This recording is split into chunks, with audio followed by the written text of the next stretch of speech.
दिवाळी म्हटली ना की असे किल्ले बघितल्याच्या नंतर ना लहानपणीचे दिवस आठवतात. दिवाळी आली की म्हणजे दिवाळीला येणार असली की त्याच्या आधीच अशी किल्ले बनवण्याची तयारी चालू असते. भाऊबीज बनवून आम्ही तिघेसुद्धा रेडी होऊन आईकडे निघालो होतो. आणि आरोने जो ड्रेस घातला आहे ना तो देवेंद्रच्या मामाने आरोला बारशामध्ये दिला होता. तर कोणीही आम्हाला गिफ्ट दिलं ना तर आम्ही त्याचा मान ठेवतो आणि ते गिफ्ट घालतो, कारण समोरच्यालासुद्धा ते आपण दिलेलं गिफ्ट घातलेलं किंवा वापरलेलं बघून ना जो आनंद असतो ना तो वेगळाच असतो. मग ते गिफ्ट छोटं मोठं असो का होईना पण त्या गोष्टीची आपण जाणीव ठेवली पाहिजे. आणि आता इथे देवेंद्र आहे ना, तर ही माझी 5 नंबरची बहीण आहे विशाखा. तर ती अंबरनाथला राहते. तर ते लोक आता निघणार होते थोड्या वेळामध्ये, म्हणून देवेंद्रला म्हटलं लंच टाईममध्ये तू घरी ये 2 वाजता. तर तो 2:15ला आला होता आणि त्याची इथे भाऊबीज करून घेतली. मग तो रिटर्न जेवून मग ऑफिसला जाणार होता.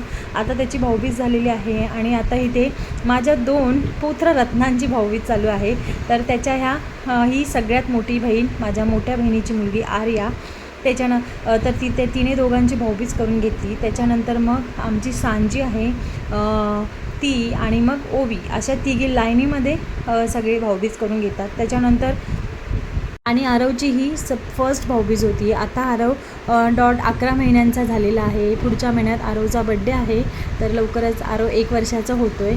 तर इथे हा आहे माझ्या बहिणीचा मुलगा कियान. तर त्याच्या चेहऱ्याला थोडंसं लागलं होतं आणि तो ॲक्च्युली ना खूप क्रँकी होत होता, कारण त्याची झोप मोड झाली होती आणि त्यांना निघायचं होतं म्हणून भाऊबीज करायला त्याला उठवलं होतं.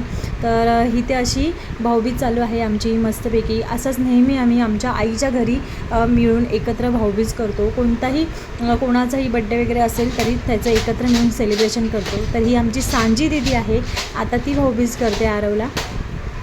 आता हा आमचा एकुलता एक, लहानपणापासून आम्ही त्याला भाऊबीज करतो. तर त्याचं नाव समीर आहे. तर आता आमच्या मोठ्यांची भाऊबीज करून घेतलेली आहे आणि खूप जीव लावतो आम्हाला तो. इतक्या त्याला बहिणी आहेत ना, म्हणजे आम्ही 6 जणी प्लस त्याच्या 2 बहिणी, अशा मिळून आम्ही 1, 7, 8, 9 बहिणी होतो. तर तरी पण तो त्याचं जे काही नित्यनियमाने आम्हाला भाऊबीज करतो काही, आणि खूप जीव लावतो आमच्या मुलांनासुद्धा. आता आमचे हे मोठे भाऊ जे आहेत त्यांची भाऊबीज झाली.